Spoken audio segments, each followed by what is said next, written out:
All right, what's shaking, guys? With Dante here. It is the day we've all been waiting for. I have got someone with me today. You've seen his latest release right here. It is Any Card by Richard Sanders, and Richard Sanders is here with me. Coming up in 3, 2, and 1. Oh, wait a second. Where is he? Dude, where'd you go? Richard. Hi. Hey, Luke. What's up, man? How we doing? All good, man. Great to see you, buddy. Right back at you, man. I'm so excited, like a lot of people are, that your name's popping up here with a new release. It doesn't happen as often as we'd all like because we all love some Richard Sanders, but the good thing is you've got something brand new for us. Any Card. I do. It's actually this particular trick. I've mentioned it a few times, but I've been working on this for about 10 years. Actually, it's more than 10 years. It's been a seed of an idea that just has developed over time. So yeah, I'm really proud of it. I love this effect. Heck yeah, man. And for those of you guys that haven't seen the trailer yet, why don't you kind of give them a little highlight of what this is? Of course, we can send them to the trailer later, but for those of the people that are watching that they might have heard of it, but don't know what it is, why don't you let them know what Any Card is? Yeah. Any Card is, we're all familiar with the Invisible Deck. The Invisible Deck is one of the strongest effects. Someone thinks of a card, and then that card is revealed. Of course, if you don't know what the Invisible Deck is, get out and see it and perform it. It's an amazing effect. However, the one thing about the Invisible Deck that I've found is when you spread through the deck, you reveal the card. Some spectators would think, oh, maybe you flipped over a card, you did it quickly, I didn't see it. I wanted something that was undeniable, like a prediction that they're holding that is undeniable, where they name a playing card or they think of a playing card. And in the deck, that card is predicted in big, bold writing, in this case on the back of the 4 aces. So what Any Card is basically a prediction system where any card that they name or think of is written on big, bold letters on the back of the 4 aces. Yeah. There's many ways to present it, which we'll get into and stuff, but that's the basic effect. Any card they name, no forces, is predicted on the back of the 4 aces. Now, let's clarify, because I know that I've been keeping an eye on some of the forums, and sometimes when people hear something that says no force, they feel like, okay, so is it a magician's choice, equivocate, or equivoke in some worlds? Right. Is there any type of force here whatsoever? I want everyone to know this loud and clear. Are you having to do any of that magic-y stuff to get them to name one of the cards? Absolutely not. Right I had a few jokes in mind, but I'm going to keep this straight and simple. Right. No, there is absolutely no force. That's to me, what's so beautiful about this. By carrying this one deck of cards with you, literally any card that they name, there is no restrictions, is written on the back of the 4 aces. Absolutely, dude. Yeah. Man, that's something I'm very happy to share with everyone, because again, people speculate, they wonder. Sometimes it's the ad copy. Oh, well, they're trying to sneak one over on me, but this time, you're good. You're good, guys. Everything's good. Yeah. Kyle Leon, we got some people that have already got it, by the way. Kyle says it's as clean as the Invisible Deck, but so much better. So some comparisons there, taking this up a notch. That's pretty cool. Yeah. Hey, thanks, Kyle. Appreciate it, bud. Yeah. Heck yeah. So let's get into some of the specifics about Any Card. I know we just talked about the quote-unquote forcing, which there is no force. One of the popular questions is, because you're taking the cards out, once they name the card and you're doing the reveal, what's the reset time like for Any Card? Well, I really go over this in depth on the project, but the reset is literally, it's 5 seconds. You can either do this when the effect is finished, and literally as you're talking to the spectators, boom, boom, boom, they see the 4 aces go back into the deck, and as you'll find, it literally is about 5 seconds. Or another solution that I use occasionally is to, once you're finished any card, put the cards away without resetting, and I actually reset it at the next table. That's smart. I say, I'm going to show you the amazing 4 ace trick, and I'm putting the aces face up in the deck, and I put the deck down, and then I go on with the effect. So you can either reset it before or after.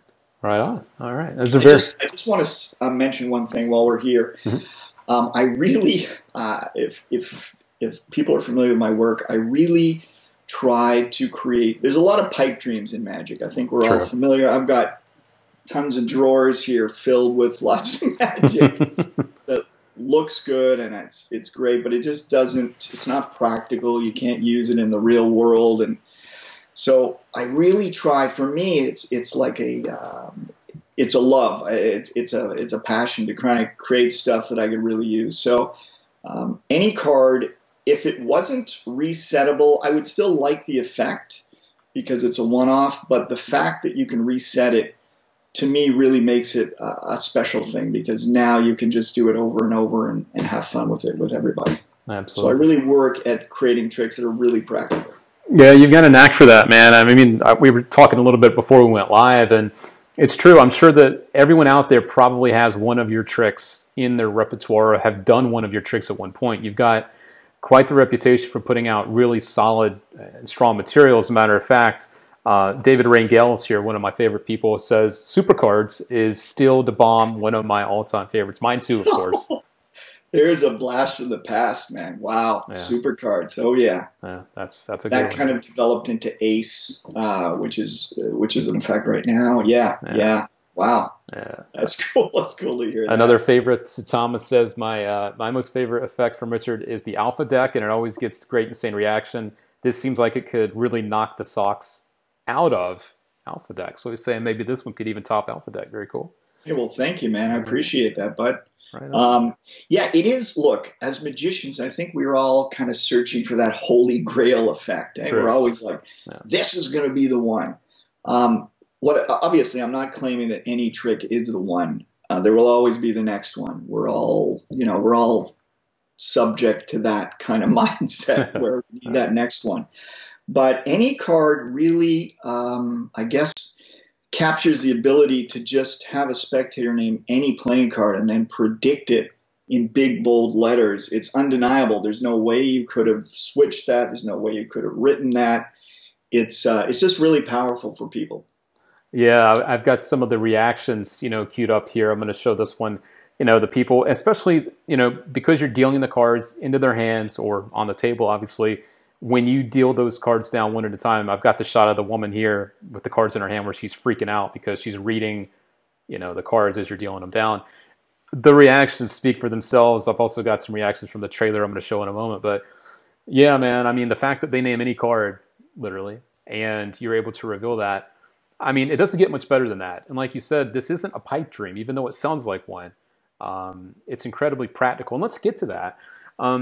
It is something that is practical, of course, to reset, like you mentioned, 5 seconds, if that, reset. But how hard is this to do? Like, I know people out there, different, ranges of being a magician. Some are just getting into it. Some have done it forever, like you have. Who can do this? Who can do any card? I would say 1 out of every 10 magicians. No, I'm kidding. Nice. I would say, you know what? If you could do something like an invisible deck, you could do it. There is actually no sleight of hand. There's no official sleight of hand. You literally just have to, once you get any card, you're going to prepare the deck by writing the names of the cards on there, and you can do it in different languages. Mm-hmm. So you write it out. Takes about 10 minutes. Let the cards dry. Reset the pack, and now you're ready. And it just takes the secret. Once you know the secret, it's that simple. There's really no skill involved. That's the other beautiful part of it, is you just can concentrate on presentation, have fun, and reveal thought of cards. Absolutely. And the other thing too is we've had some questions pop up. I know there were a couple comments about this on YouTube. You can do this in other languages too, because we do have people watching all over the world and that perform, obviously, all over the world. This is not just for people, the English language, right? Yeah.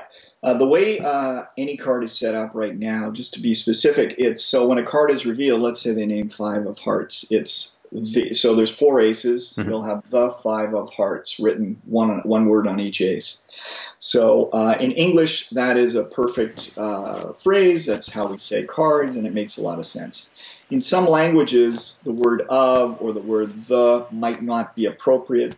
Some languages will say 5 hearts as their card. They don't say of. Mm-hmm. So on the project, I just address how to kind of work with this. For example, if the is inappropriate, like for example in French, without getting into detail, there's masculine and feminine. So le or la. So it could be 2 different words for the that they would use depending on the card. So instead of the, you would write I predict on the card. Got So it. like, Okay. I predict 5 of hearts, or any number of variations like that. You could even make it be a sentence. You know, Cool. you will choose 5 of hearts. You choose 5 of hearts today. I mean, it doesn't really. You can make a lot of different. As long as it makes a sentence that describes their Yep. card or a statement, you can work it for any language. Perfect. All right. Yeah. Because, people sometimes see things, especially, magic with money, and they worry, oh, well, this doesn't work in my currency. And of course, in the trailer, it's got the English writing on there. So it's good to know anywhere in the world people can use this and do this. Very, very good to know. Yeah, All yeah. right. I have some friends in Germany. I'm actually in Quebec, which is French speaking, Right. and so I perform it in French as well with I predict instead of the. So yeah, there's a lot of different ways, and I address all that in the instructions. Cool. Speaking of the instructions, about how long are they? I know that you're known for doing, really detailed instructions. How long are the instructions on this one? Yeah, it's always tough for me because I have so much information and details that I want to kind of give everybody so Sure. they understand it. They don't walk away and going, yeah, but I wonder what that would have looked like or how that works. So they tend to be a little longer, but what's nice about the instructions is they're all in chapters. So you could just zoom to the part you want to learn, or if you forgot something, you go to that part and bing, bang, boom. Cool.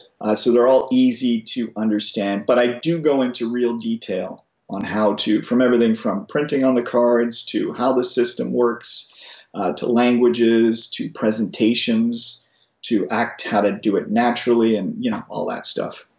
Dig it. All right. Some other nice words here.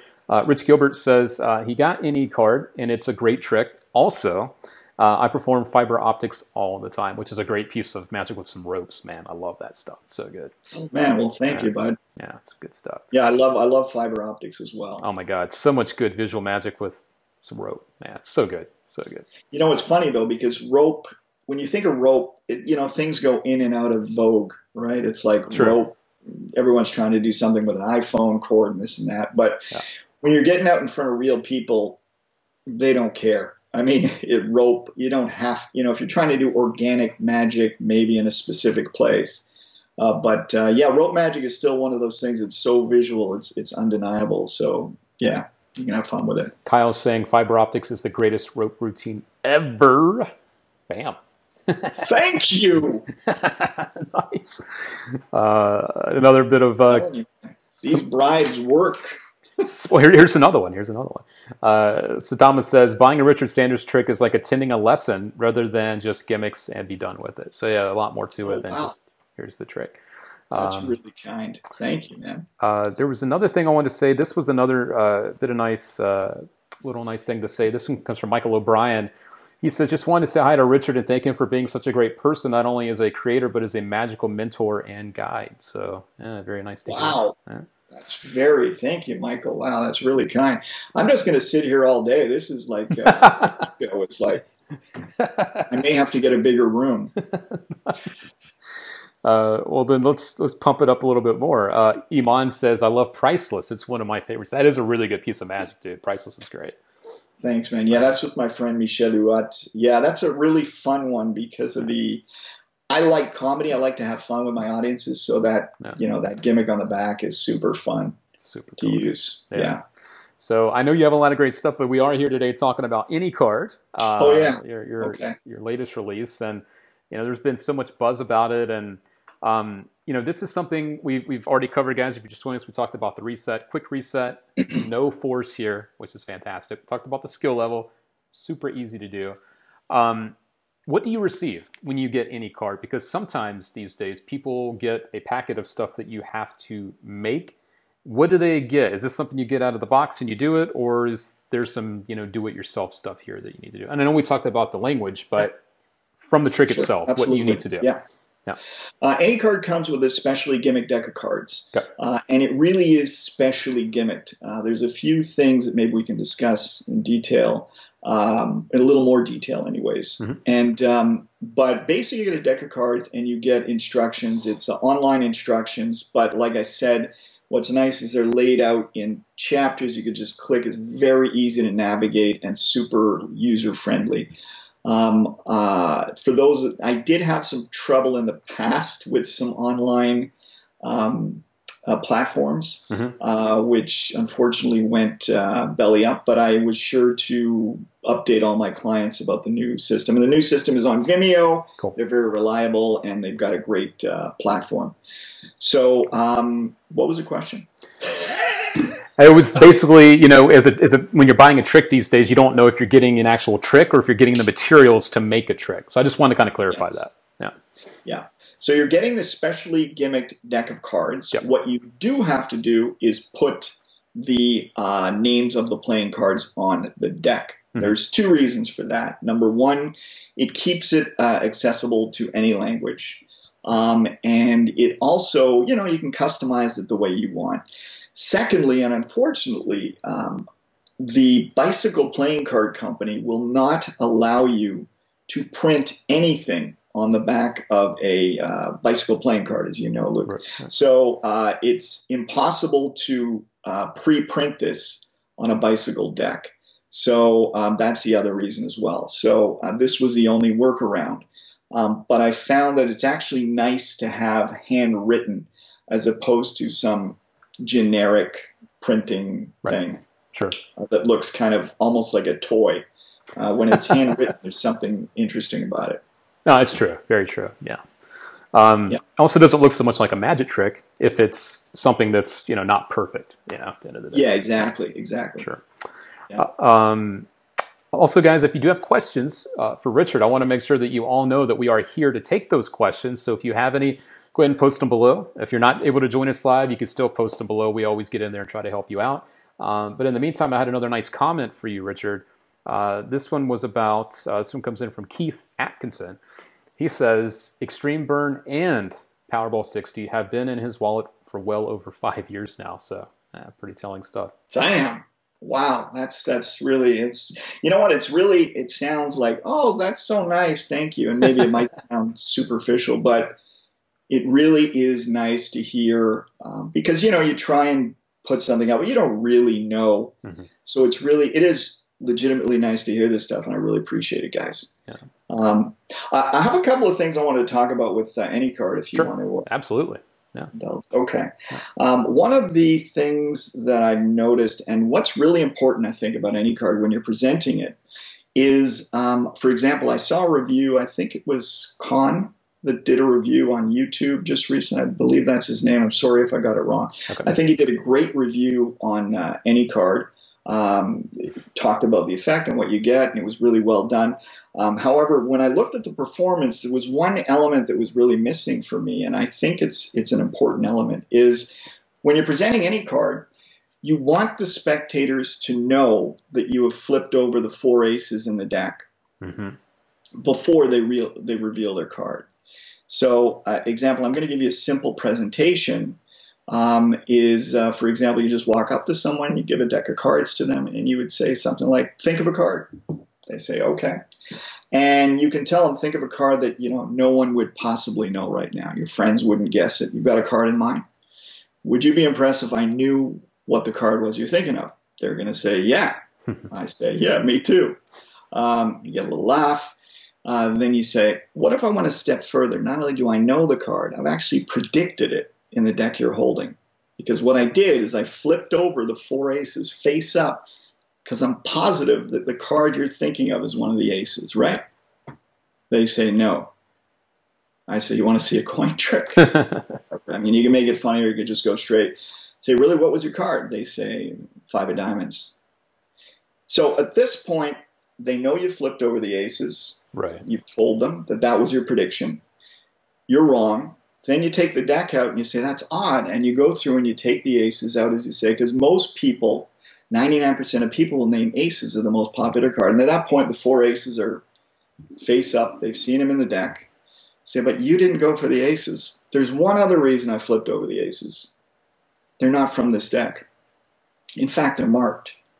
At that point, you just turn them over one by one and they see the 5 of diamonds written on the back of the cards and boom. It's really, really strong. But the key here, they've got to know the aces are face up in the deck beforehand. Right. No, that's fair. And it makes sense too, though, with the way the trick is, because I would say probably more than 90% of the time, someone in the group will say an ace, which technically that's a hit too, right? Well, it's interesting you mentioned that, because that is my favorite presentation. One of the presentations I use, it's called the double whammy. You can do it with a couple of people, or I do it with one. But you basically put a deck of cards down someone's hand and say, "We have any card players here?" Boom. A couple of people raise their hand. Now you can make this as bold or as safe as you want. But for example, if you say, if you're playing poker, what's your favorite four of a kind? 99.9% of the time, if you pick a guy, they're going to say aces. It's a given. Yep. And if they don't, I have a workaround for it. But believe me, it rarely misses, because you do it casual. They say aces, boom. You go, great. And in a deck of cards, there are 52 possible cards. I want you to randomly choose anyone. They choose 5 of diamonds. You say, was that random? Was that fair? They say, yeah. You say, in this deck, I flipped over a 4 of a kind. Boom. The 4 aces that you named. Now, you might be thinking maybe everyone chooses the aces. That's why I took these from a different deck. Remember I asked you to name any random card? Yeah. Well, they're marked. Boom, boom, boom, boom. And now the 5 of diamonds is written on the back of it. Boom. It's like boom, yeah. mind exploder. Absolutely. That's a fun one. If you want to play with any card, play with that, because you do a double hit. You take advantage of the face-up aces, like you mentioned, and a random card, and both come together. Love it. It's powerful. Someone also had a question. It was about something about this. It was, yeah, actually, Rich was asking that too. He says, I haven't watched the whole tutorial, but what if a spectator chooses an ace at the beginning? We just covered that, but the good news is it's a win. So there you go, Rich. And watch the rest of that. Yeah, and it's interesting. If they choose, there's so many different little ideas that I cover he said, what if they choose an ace? Yes, he said, what if they choose an ace? Let me just find his comment again. Let me just scroll down here. He says, what if the spectator chooses an ace at the beginning? So let's say you have them name any card, and they say ace of hearts. Yeah, that's perfect. Exactly. What you do, well, the way I do it is, if they say, if they choose a card, ace of hearts. Sorry, where am I here? Okay, so you've told them you flipped over the aces previous, right? You say, I flipped over the aces. What's the card you're thinking of? It says ace of hearts. Yeah, so you got a hit right there. Yeah. I had a feeling you'd name the ace, one of the aces, and I flipped them over. But you named the ace of hearts, and now you turn them over, and they say ace of hearts on the back. Yep. So you get a hit either way, or yeah. Now, I did see one other thing that was mentioned, and I know this is a non-issue, but let's just knock it out too. I saw some people asking, what happens if they name a joker? Of course. I generally will, if I've got like a brick of cards, I kind of like knock them over the head with it, and they're out, and then you're safe. No, it's the standard. Even when you're doing like an invisible deck or something, I say, no, jokers don't count. Just, you just move on. Yeah. Another bit of love here. Paul Cunningham says, love this guy and all of his products. So more praise for Richard Sanders out there. Thanks, man. Kyle wants to know, could you show them the 4 aces before they name a card, or is the strength in the miss of the prediction? So I guess he's saying, maybe could you have aces, put them in the deck, and then do the trick? I mean, I don't know exactly why you'd want to do that, but could you show them before you even have them name a card if you wanted to? Well, thank you. It's a great question, Kyle. It's because there was a lot of talk about this. Let's just get straight to it. There was a lot of talk. Oh, I thought you could show the aces beforehand, and when you were watching the demo, you can. There's absolutely no reason for it. The effect that the laymen remember at the end is face-up aces are in the deck, and they reveal their card. I never show the aces beforehand. There's some people that say spread through, show them, push them back in, and then that is magician thinking. It's, it's magicians running when no one's chasing them. If I handed you a deck of cards and said, think of a card, and then said, I made a prediction in that deck, I flipped over the 4 aces face up in that deck you're holding, because you're thinking of an ace, right? They're like, no, I was thinking of 5 of diamonds. And then you take the deck back and you go, weird. I turned over the aces because I thought that, that's the most popular card. I took a guess. Effect's over for them. Yep. You missed. The aces are there, like you said. And then the climax is when they turn them over, boom, they're all, that's the card they're thinking of, boom. Yeah. It's hard sometimes, I guess, as magicians to not look at a trick as the magician. We're not the ones, for the most part. In the same way. We're not the ones performing the tricks for each other. We're not performing for each other. We're performing for quote unquote real people. And I think sometimes we get stuck in that mentality of looking at it as a trick for us. It's not meant for us. It's meant for the layman, the spectator. Yeah. But even for magicians, I perform this for magicians, and it's fried them. Oh, I believe it. Because there is that element of you screwed up. Right. That's so powerful for people, because what happens is they give up. They turn off their trying to figure this thing out. It's like, oh man, he predicted the aces was wrong. And then when they turn those things over and discover it, it's just really, really powerful. One thing I'll mention here is the way I developed this particular deck is because I originally played around with quote unquote rough and smooth. Mm-hmm. And rough and smooth, it works, but it didn't do what I needed it to do. Because if you ever deal with rough and smooth, after a while of use, it will wear away. And especially when it's handled, when you're putting cards on tables, when you're putting them in people's hands, eventually it really wears away and your deck becomes useless. True. And you really don't want people handling rough cards very much. It's just not good for a number of reasons. So what's interesting about any card is I developed a system where the aces that are revealed at the end, none of them are gimmicked. Cool. So they never touch a gimmick card. And what I found is the strongest way to reveal any card for a small group is literally to pull the aces out and put them in their hand face up. Let them turn those cards over. At first I was like, I'm going to reveal the 5 of diamonds in a dramatic fashion. But when they turn the cards over and they have to realize, wait a minute, oh my God, this is like a statement, the 5 of diamonds. It's so much more powerful for people. So placing it in their hands really strengthens the effect so much. And with any card, you can do it. The cards are ungimmicked, and it's not going to screw with the wear and tear of the deck. I absolutely love that you said that. That was going to be one of my questions about them handling the cards. And it's great the moment that you want them to be looking at stuff is the moment that they can. With this. Right. At the very end, when all the heat is right there, that's the moment you want them to be able to handle all that stuff. And you can, which is great. Right. It's perfect. Yeah. And people are in here, they thought they knew what was going on, and now they're like, well, wait a second. Now they're really questioning themselves because, certain people think, or magicians in general, they think, oh, I know these methods, so it must be one of these. But it's not always what you think. And Richard Sanders is here, so come on. He's not just going to give you what you think. It's going to be come on. Yeah, come on now.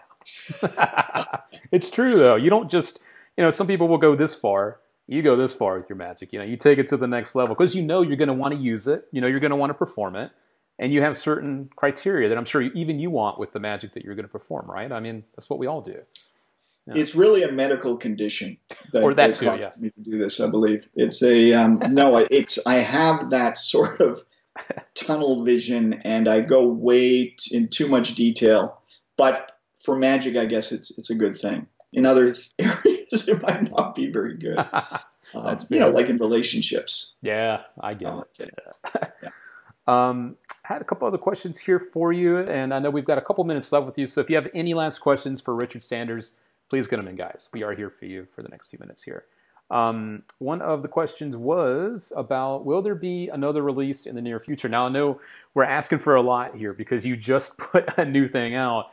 I know we were chatting a little bit before we went live here, but is this the start of more Richard Sanders stuff coming out maybe on a more regular basis, or you're just going to kind of take your time like you've been doing, which is cool too? Well, to be honest, I would love to be producing tricks on a regular basis, sure. But it's not something, unfortunately, I have control over. I do have a few things that are planned, but and some really interesting things. However, I I don't like just putting out tricks. Me too. I want to put out something that I think is really valuable, that people could really find good use for. So it takes a little while sometimes. Yeah. No, I mean, that's great because, I mean, if you get in that routine, having to create out of necessity is not a good place to be in. I mean, you know that. So, Yeah, yeah, it doesn't help anybody at the end of the day. This was another good question that I don't expect you to go into too much detail, but there are people that are fans, of course, watching this and that want to know more about you. This is a good one. So feel free to go as light on this as you want. We can get into this another time. Topu would like to know, what is your creativity process? And I knew that was going to come up because, again, you have this repertoire of stuff that people love and that they use. So when it comes to you creating the stuff, what are maybe some of the things that you do to help you create some of your magic? To be honest, it's probably a quite a long conversation, but I'll try and condense it as best I can. Cool. I use a lot of different methods. Sometimes I'm tinkering with items and ideas come to mind. Sometimes I'm sleeping, I wake up and I go, oh, wait, that would be cool if I could do that. And then I come up with a method. I don't know if I'm offering anything new here, but I think the key to being creative in a field is to amass a lot of knowledge. So if you have a lot of knowledge about a subject, it's almost like you have so many things to pick up and use and put together. So the more knowledge you can get about a subject, the easier it is going to be for you to create, because then, hey, I'm going to use that idea with this thing and blend that together, and now I got a method for this. So I think that's probably the best way. And the other thing I'll mention comes down to passion. If you love creating, no matter what I tell you, you're going to still create. I know we're all looking for a magic formula, but it really comes down to what you want to do. If you want to do it, man, you're going to end up doing it. If you want to be a funny performer and you're not funny now, I guarantee you, if you keep working at it, you're going to become a funny performer. It's about passion. So if you want to be creative, you're going to be creative. Yeah, well said. Yeah, I mean, you got to be in the right mindset at the end of the day. And I mean, I'm preaching to the choir here, but I mean, it starts with you, right? Yeah, totally. Yeah. Totally. Can I mention one quick thing about any card before we go? Yeah, I was just about to ask you if you had any other things, so go ahead. Sure. Yeah. I just want to give a little more insight and really get into it a little more and give a little more value. Sure. Do you mind if I move the camera down? Oh, are you going to do what I think you're going to do? Yes.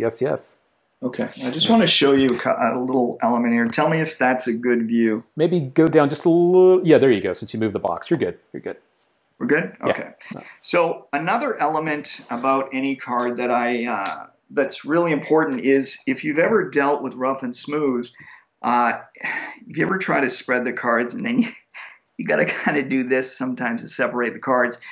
That might work for an invisible deck, but when you're trying to go through and find aces, you don't want to be doing this all the time. So part of the method of any card is this ability to easily spread the card so it looks like you're really doing what you do. So, for example, let's say someone names, I don't know, the two of clubs. So what it's going to look like is I spread through the deck and just spread out, boom, the four aces like that. Mm-hmm. That's how natural it looks. So when I take these cards, the two of clubs. Nice. What's also nice about this is your deck there's nothing else face up in the deck. And I purposely made the cards a different color from the deck. And there's a reason for that, because what I like to say is they're not even from this deck. In fact, it's a marked deck, a specially marked deck, the three. You let them see what the marks are, and it spells out the card. But because they're here, this takes all the heat away from this deck. Yeah. If these were the same color, then they're like, well, can I see they never even want to see this. This is gone by the time they're turning these over, and there's no connection back to the deck. So it gives it that other element of a fooler. Do you want to see the reset in real time? Oh my God, yeah, let's do it. Do it to it. Sure. So, boom, let's go back up here because I'll let you see it. Oh, I'm wearing glasses. Magic. Magic. Okay. So when you're finished the effect, these go back here, and the reset would literally be as you're talking to the people, you're just putting the aces back into the deck like this. So you can do this, like I said, before or after, and boom, they just see 4 aces go back in, and now I'm reset. Wow, that's legit. So that's it. And you're ready. There was also some talk on the cafe, just to mention this, that any card, it needed to match your deck because people wanted to, they think you have to switch out or switch in and all that stuff. But I just want, like, from my point of view when I perform this, this is a trick unto itself. So you could either present this, a lot of time when I'm doing close-up, I'll do a set where I'm doing like a coin trick, a borrowed object, and a card trick. This is a perfect thing to do for your card trick without going into all, you know, a 3-hour routine of cards. It's a powerful one-shot deal. The other way I use it is I address all this, and I know there's no time, but just very quickly, I just address it as I take this deck out and say, hold on to it. I made a special prediction in that deck. And then I can do it, put the cards away, and pull out a different deck. It doesn't matter because this is a prediction you made, and it's got special cards in it. You put it away. As magicians, we're like, but it doesn't match my deck. What do I do? No one cares. If you don't put any concern into it, it's like, there's my prediction, put it away. You do something else, and you pull out another deck. You do some more stuff. It doesn't have to match your pack. Yeah, well said.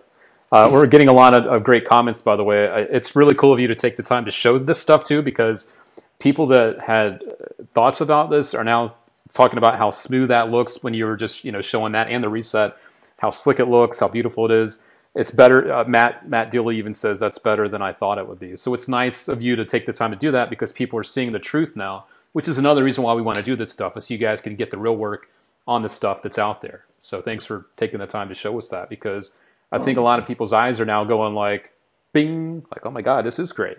If they had any doubts. Oh, cool. Well, that's great. Yeah, and you know, it's when you do trailers, you try to do everything you can, but you don't always get it perfect for everybody and everything. But so, yeah, it's important, I think, that people get to at least see it. Yeah. Yeah. And for those of you just joining us, if you're just living under a rock, we are talking today all about any card from Richard Sanders. You can see this right here.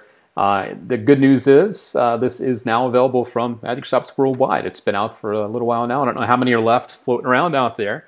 But this is a good one, and I hope that what you just saw shows you exactly why you need this in your repertoire of goodness. You know, this is such a smart idea, and of course, Richard Sanders, you know, got that stamp on it, which people know when you drop something, it's going to be fire, and this is fire. So good to see you popping back up, man. This is great. You are too kind, man. You're too kind. It's all true. It's all true.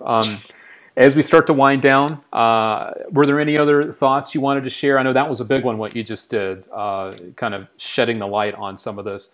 But any other last things you want to make sure people know about for sure when it comes to any card? I think that's it. The only thing, again, that I wanted to stress is, well, I'll mention this, I guess. On the project, I mentioned a couple of different ways to present it. You can do it with as simple as think of a card. I made a prediction in the deck. I flipped over the 4 aces because you're thinking of an ace, right? No, I'm thinking of 3 of clubs. And then you reveal the aces, and boom, the card's on it. Sort of a David Blaine minimal kind of scripting, straight to the point. There's also presentations where it's a little more verbose. There's also a presentation where you just go, hey, guys, I'm going to show you the amazing 4-ace trick. And you put the deck in their hand, and they're like, let me show you what, and then you say, name a playing card, 5 of diamonds. You know why they call this the amazing 4-8 trick? Let me show you, boom, and bam. So simple, and you can get a little more verbose where you can have one person name a 4 of a kind, another person name a playing card, and boom, they come together. So there's a lot of different ways, but in the end, you'll find what I love about this. You carry this, and you can reveal any playing card that the spectator names, printed in bold letters on the back of 4 aces in big red cards that don't match the deck. It's just very fun. Yeah, I think that's the word. Shut me up now, please. No, I think that's the word. And a lot of your magic's just fun. It's fun to watch and it's fun to do. And this is definitely no exception. One last question from me to you. I know the answer, but let's let everyone know. Will you be coming to Magic Live this year in beautiful Las Vegas? In fact, I will be. Sweet. And in fact, I will be doing a little something there. Mm-hmm. All right, then. All right. Good to know. Yeah. So I look forward to, love to see everyone. If you know me, if you want to say hi, please do. I love meeting everybody. So yeah, that'd be great. Sweet. All right. Well, Richard. Much short in person. Keep that in mind. Whatever. Well, thank you. Thanks for your time and answering all these great questions and shedding the light on any card. I mean, so much stuff comes out. It's nice to know that, you know, what you see here is what you get and then some, actually, at the end of the day. So we appreciate your time. And it's so good to see, you know, Richard Sanders products hit in the market. Stoked to start using this one myself, man. So congrats on a brand new heavy hitter, as we call it these days. You got a banger on your hands, man. You got a banger. Yeah. I wish I was as hip as you, Luke. Okay, thanks, man. I wish I was too.